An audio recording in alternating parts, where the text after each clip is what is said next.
couple of months ago. So, I mean, how do you square your decision to... Well, I did a trade deal with China, where China's supposed to be spending $250 billion in our country. We're going to be watching very much to see. Now, we got a little bit waylaid by the virus. But look, I'd love to have a good relationship with China. But if you look, and we made a phenomenal deal. China has paid, because of me, China has paid us tens of billions of dollars over the course of a very short period of time. Billions of it. Some of that money has been spent to farmers where they were targeted by China. We cannot let that happen. We can't let that happen. So we ended up signing a very good trade deal. Now I want to see if China lives up to it. I know President Xi. I think he will live up to it. If he doesn't live up to it, that will be okay too, because we have very, very good alternatives. Go ahead. Yeah, thank you. Today, 600,000 cases, 25,000 deaths. I know you want to blame the WHO, but I've spoken to hundreds of people across the country in the last few weeks who say they still can't get tested, and that they aren't social distancing because so they... the governors, Excuse me. I know your question. You ready? The governors are supposed to do testing. It's up to the governors. Go ahead, please. Mr. President, go ahead, please. If we could just get back.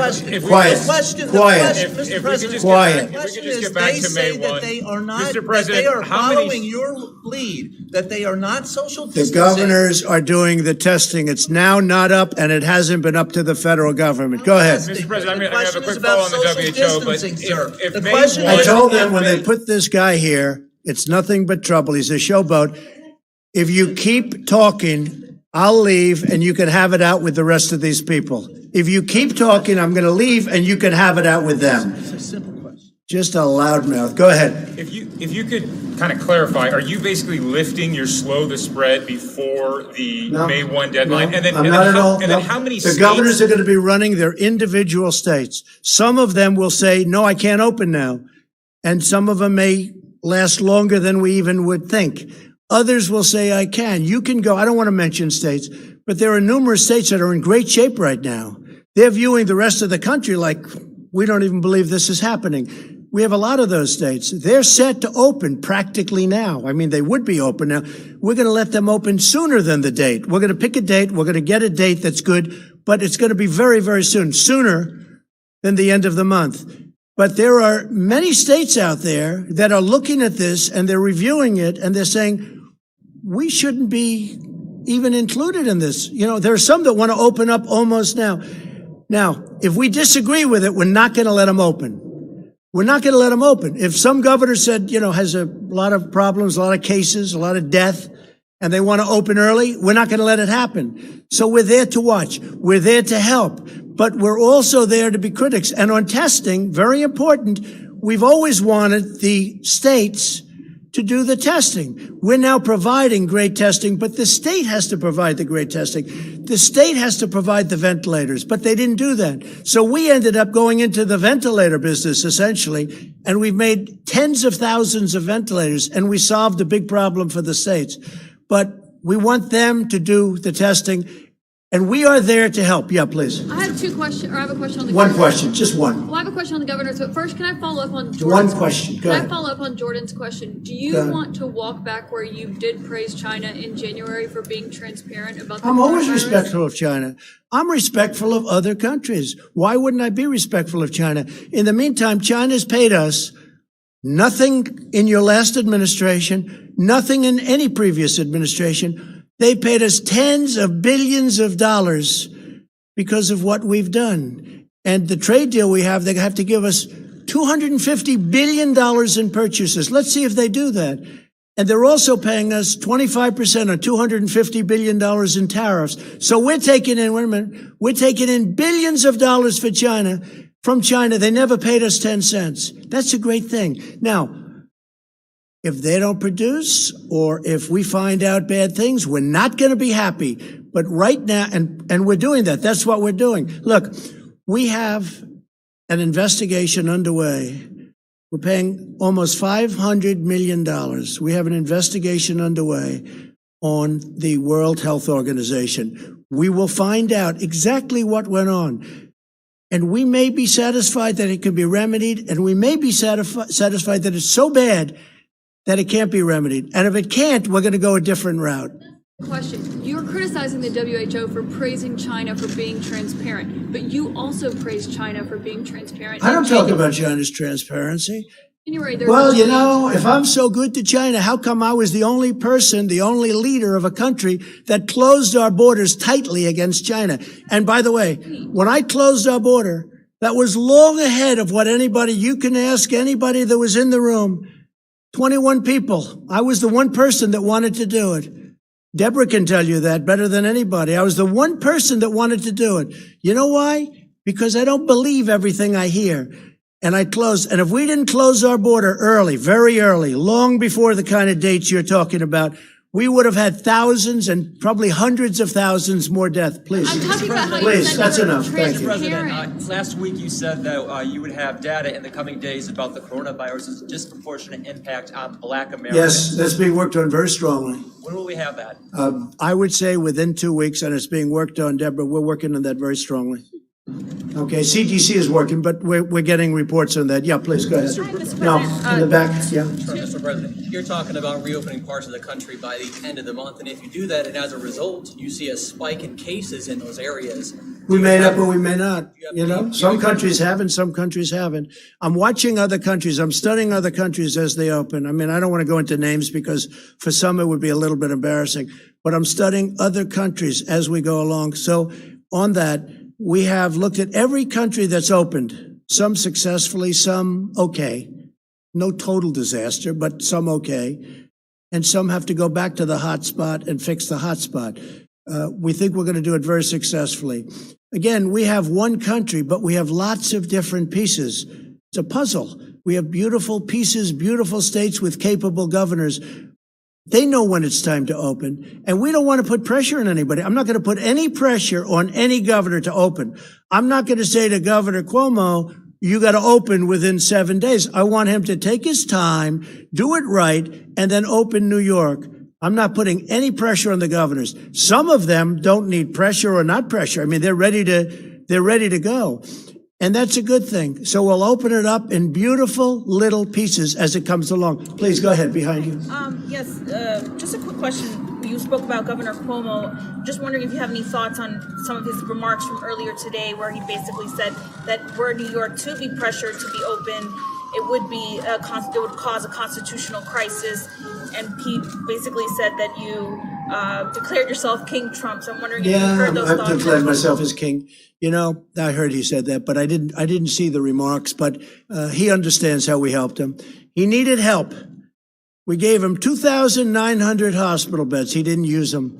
We gave him a ship. He didn't use them. And I'm not saying, but I'm saying that's good because you know what? That means he didn't need them. But we said it was too much, but we wanted to err. We said, err on the side of caution, as I said. We said, look, we don't think you need it, but if you do, we're going to have them built. And the Army Corps of Engineers did a fantastic job. And the U.S. Navy did a fantastic job, but we moved a ship that was not meant for COVID, and we had it redesigned for COVID, but they still didn't have very many people going in. Now, we'll get along just fine. He understands. We'll get along just fine. Please. Mr. President. Mr. President, how do you assure workers in states that may reopen that are fearful about going back to work for fear of getting sick?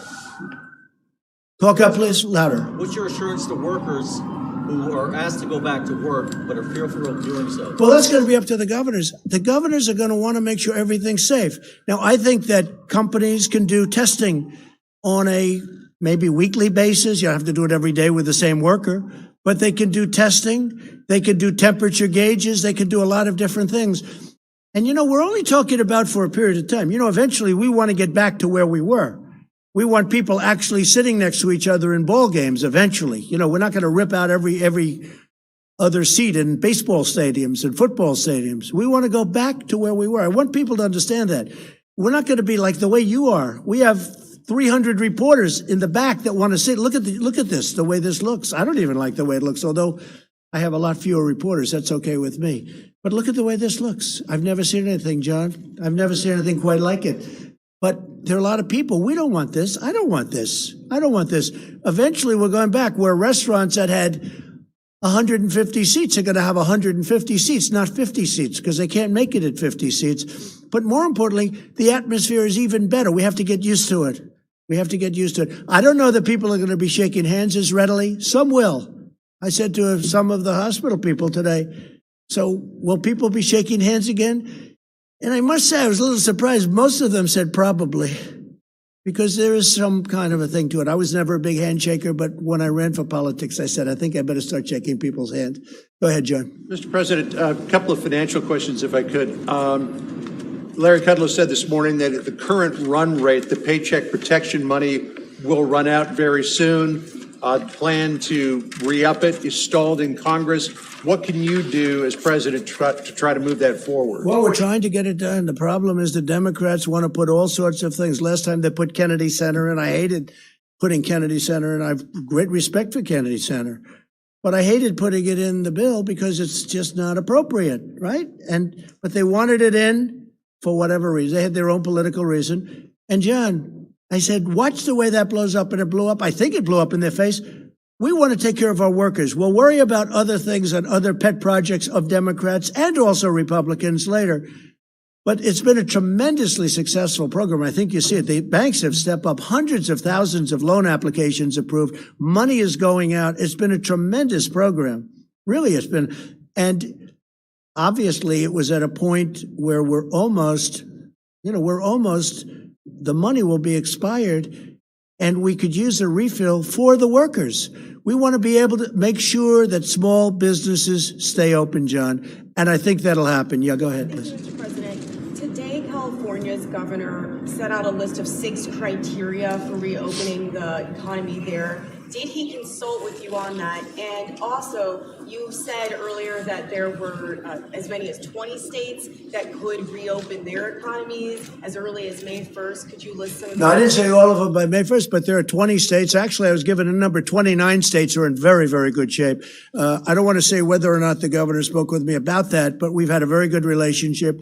Gavin Newsom, and very, very good relationship. Yeah, in the back, go ahead, please. Mr. President, thank you very much.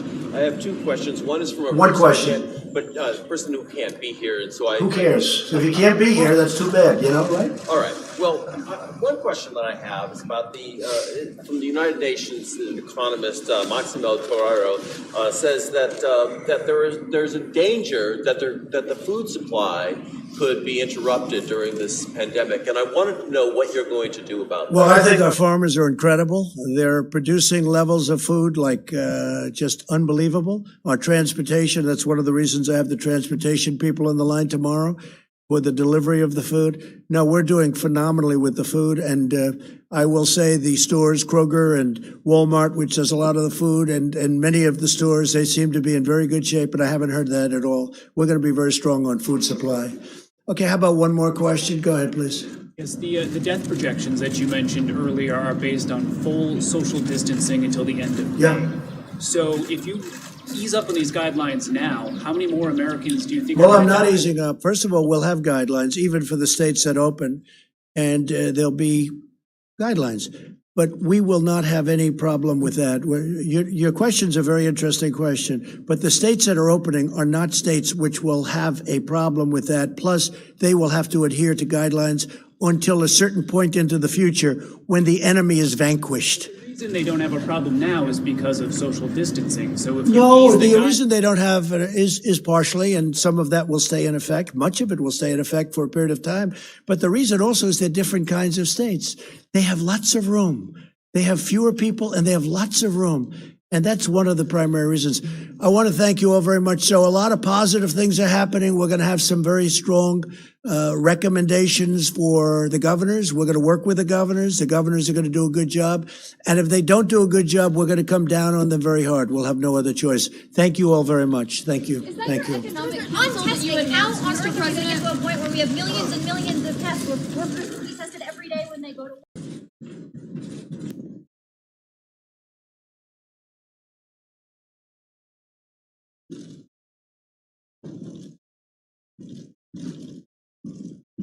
Thank you very much. Please.